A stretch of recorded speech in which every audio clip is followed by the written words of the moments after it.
제가 부동산 시장에서 선거처럼 큰 이벤트라고 말씀드렸죠. 왜? 유주택자의 환심을 사기 위해 다양한 정책이 쏟아지기 때문입니다. 재건축 규제 완화, 110 부동산 대책에서 나올 게 다 나왔죠. 세금 완화 방안, 윤석열 대통령의 다주택자 중과세 철폐 제시에 지금 국토부가 준비를 하고 있습니다. 마지막으로 도시철도 호재, 요즘 화제인 것이 바로 이 도시철도 관련 내용이죠.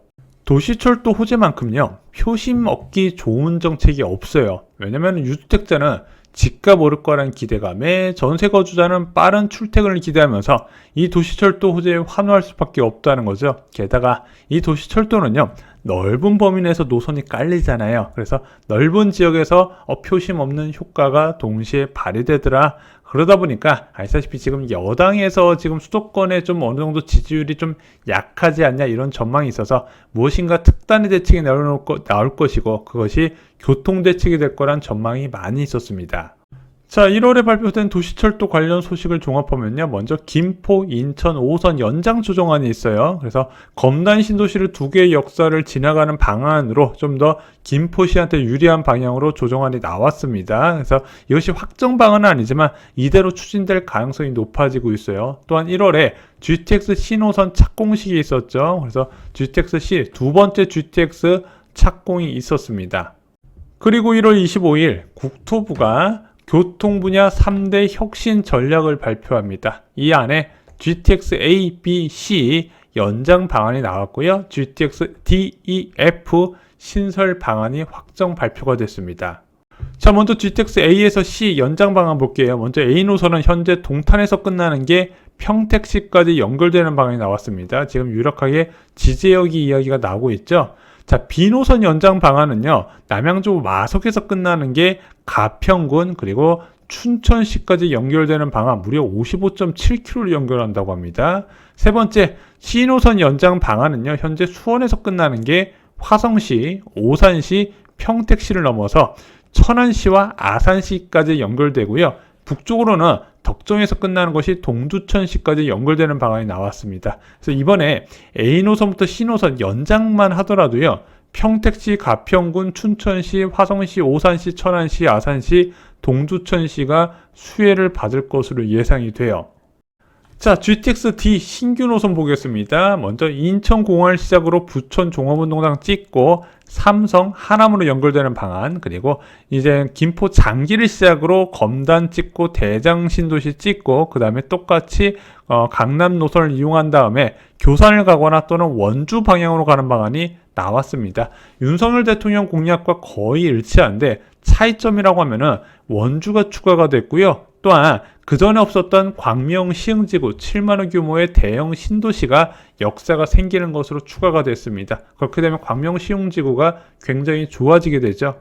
자, GTX D 노선에 포함되는 신도시 어디 있나 볼까요? 먼저 3기 신도시에는 부천 대장지구, 광명 시흥지구, 교산지구가 있습니다. 이 부천 대장지구는 좀 체크하실 필요가 있고요. 광명 시흥지구는 이제 토지 보상을 곧 시작할 거란 이런 이야기가 나와요. 원래 좀 후순을 밀렸다가 요즘 공급이 좀 부족해진다는 이슈가 나오면서 좀 앞당겨진 것 같습니다. 얘가 7만호 규모고요.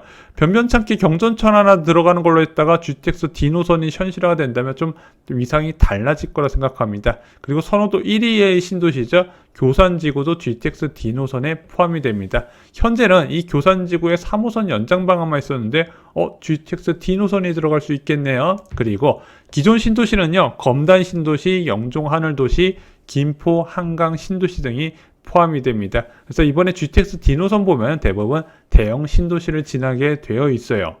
자, GTX 2노선도 살펴보겠습니다. 인천공항을 시작으로 이제 남양주 덕소 지역까지 연결이 되는데, 일단은 인천공항부터 대장까지는요, GTX D 노선을 공용한다고 합니다. 그 다음에 대장부터 덕소까지가 진짜 GTX 2노선이에요. 이거는 기존 공약과 크게 달라졌습니다. 원래는 인천 검암을 시작으로 덕소까지 연결되는 방안인데, 그냥 GTX D 노선 공용하는 방안으로 절충안이 나온 것 같습니다. 자, 이제 GTX F 노선 살펴보겠습니다. 와, F 노선은 약간 외곽순환고속도로 이런 느낌이 나죠. 자, 의정부 같은 경우는요, 이제 GTX A 노선이 있고, 대곡 같은 경우도 GTX A 노선, 부척 종합운동장은 GTX B 노선과 아까 말씀드렸던 GTX D 노선이 들어갑니다. 수원역은 GTX A 노선, 그리고 교사는 아까 GTX D 노선, 덕소는 E 노선, 왕숙은 E 노선 이렇게 있었죠. 그래서 GTX 역사 주변으로 외곽으로 삥 둘르기는 하는 건데, 일단 이거는 1단계, 2단계 나눠서 추진한다고 합니다. 1단계가 교산부터 왕숙까지로 굉장히 좁은 범위고, 그 나머지 범위는 2단계로 포함이 됐어요. 자, 사업 추진 일정 보겠습니다. 일단은 뭐 GTX A 노선, B 노선, C 노선은 2028년 동시 개통을 예정하고 있다. 근데 일단은 GTX A 노선과 C 노선의 핵심이 삼성역으로 가는 거잖아요. 삼성역에 뭘 만들고 있다? 영동대로 복합 환승센터를 만들어야 되는데, 여기 지금 건설사 입찰이 적다 보니까 착공 지연 문제가 대두되고 있어요. 요즘 서울시에서 약간 지하철 관련 일하는 거 보면 좀 답답한 측면이 있습니다. 그리고 중요한 거, GTX E DF는요, 2025년 내년 하반기에 예비 타당성 조사를 신청하고 이것이 통과되면 2027년 상반기에 착공을 준비한다. 착공을 한다는 건 아니고 착공을 준비한다. 그래서 원래 GTX EDF 같은 경우는요, 원희룡 국토부 장관이 취임 초에 임기 내, 윤석열 대통령 임기 내 예비 타당성 통과를 목표로 추진하겠다고 얘기했는데, 거기서 크게 달라진 거는 없는 것 같습니다. 자, GTX 노선 발표된 거 전체로 이거 다 합친 걸 봤거든요. 와, 거의 뭐 지하철 노선도처럼 나왔어요. 서울 지하철 노선도처럼. 과연 이게 가능할까요? 딱 보면은 호지 아니고 찾는 게 더 힘들어요. 무려 134조이나 투입된다고 합니다. 이것으로 수도권 출퇴근 30분의 시대를 열겠다고 하는데, 한번 이제 좀 깊게 이제부터 살펴보겠습니다. 자, 먼저 GTX DEF를 간략하게 요약하면요, 딱 한 가지만 보시면 돼요. 자, 이런 교통호재는요, 3대 업무지구에 접근할 수 있는 노선이 무엇인가를 우선적으로 보셔야 되는데, 도심권역, 강남권역, 여의권역 유일하게 GTX-D가 유일합니다. 왜? 얘는 강남 상구를 지나가니까. 이것이 중요한 이유가 뭐냐면요, 그렇게 업무지구에 지나가야 사업성이 나오게 됩니다. GTX는요, 출퇴근을 빨리 하는 용도인데, 그 업무직으로 가지 않는다면 그런 과도한 사업비를 투입하면서 사업을 추진하는 이유가 없겠죠. 제가 볼 때는 GTX-E가 추진될지 안 될지는 알 수 없지만, 만약에 추진된다면 노선 변경은 도심권역 지나는 걸로 변경이 불가피하다고 봐요. 자, 이 GTX D 노선은 실현 가능성이 있을까? 그나마 가장 희망적이고 사람들이 관심이 가질 만한 노선인데, 일단 가장 마음에 걸리는 것이 강남 노선입니다. 자, 이게 지금 2호선이거든요. 신림역부터 잠실역까지 GTX D 노선과 겹치는 데가 5개 역사가 있습니다. 신림역, 사당역, 강남역, 삼성역, 잠실역이에요. 2호선 노선과 정확하게 일치한다는 겁니다. 중복 노선인데 이게 사업성이 좋게 나올까? 이미 있는 거에 추가로 더 까는 거지 않습니까? 자, 이런 질문을 기자들이 했습니다. 이거 너무 똑같은 거 아닌가요? 그랬더니 정부는 혼잡도를 낮추기 위해서 추가 증설이 필요하다는 입장, 이렇게 얘기를 해놨습니다. 왜냐면은 김포나 인천, 경기도 광주, 이천, 광주 이런 지역에서 사람을 다 끌어오기 때문에 당연히 이것을 2호선과 연결시키면 과부하가 걸릴 수밖에 없다. 따로 노선을 만들어야 된다는 입장이라는 거죠. 자, 과연 예비 타당성 조사를 통과할 수 있을까? 한 예를 들어 볼게요. 자, 2014년부터 추진한 판교 8호선 연장 방안이 있습니다. 지금 복동에서 끝나는 거를 판교역까지 연결시키는 거예요. 그래서 역사 3개를 만들면 8만 명에 육박하는 판교 근로자의 교통 편의가 개선될 거 아닙니까? 왜? 완공되면은 구성남 지역이나 송파구, 남양주, 구리, 강동 구민들의 판교 접근성이 올라가기 때문이죠.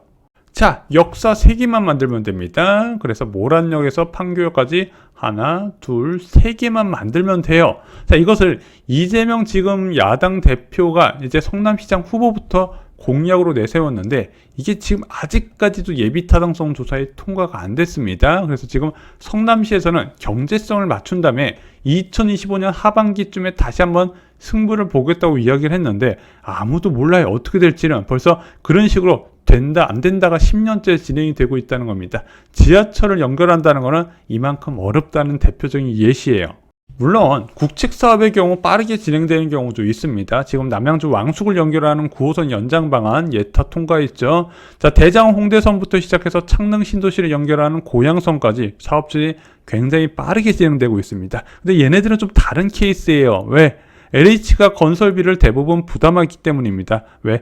신도시를 분양할 때 광역교통시설 분담금을 납부하잖아요. 그것을 기반으로 해서 추진되기 때문에 그렇습니다. 그래서 GTX DEF와 직접적으로 비교하기는 어려워요. 쉽게 말씀드리면 이게 추진이 된다 하더라도 오랜 시간 소요될 수밖에 없다는 겁니다.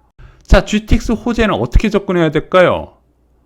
강남까지 20분 GTX 호재에 2억 올랐다. 집주인들만 난리. 현재 GTX 호재 지역 중심으로 부동산 관심이 굉장히 높아지고 있는데 저는 이렇게 말씀드리고 싶어요.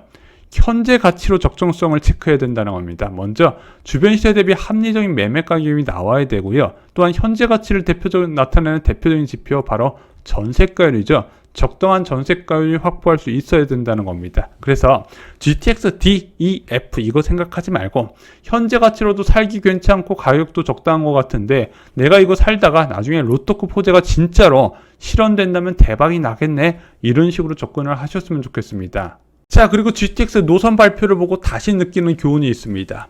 경기도와 인천은 대형 신도시 중심으로 발전한다. 그래서 이번에 DEF 노선을 보면 3기 신도시 상당수, 특히 대형 신도시가 상당수가 포함이 되어 있습니다. 3만 호 이상 규모는 대부분 들어갔어요. 왜?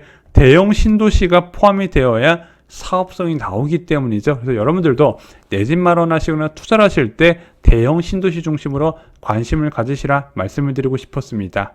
오늘 영상이 마음에 드셨나요? 마음에 드셨다면 구독과 좋아요 부탁드리고요. 주변에 이 GTX 소식 꼭 알고 있어야 되는 친구가 있다면 이 영상 공유해 주시기 바랍니다. 그 사람들께 큰 도움이 될 겁니다. 이상으로 영상 마치겠습니다. 감사합니다.